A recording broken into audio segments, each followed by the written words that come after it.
बघा काय काढले रे मी फळ्यावर?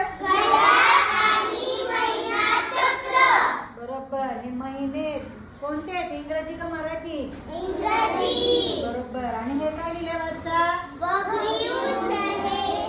हे मी शिकवलंय तुम्हाला. याचा अर्थ काय सांगा?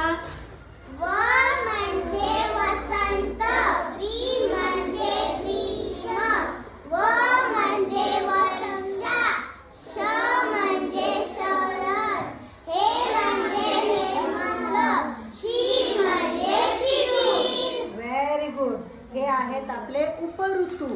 आता कोणता उपऋतू सुरू आहे? शिशिर.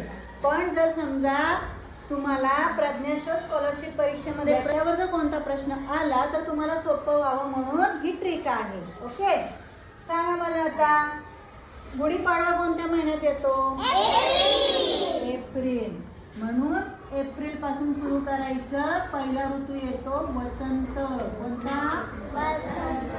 बरोबर. त्यानंतर कोणता येईल? Very good. ग्रीष्म. त्यानंतर सप्टेंबर ऑगस्ट मध्ये येणार वर्षा. ऑक्टोबर नोव्हेंबर मध्ये शरद. डिसेंबर आणि जानेवारी मध्ये हेमंत. Very good.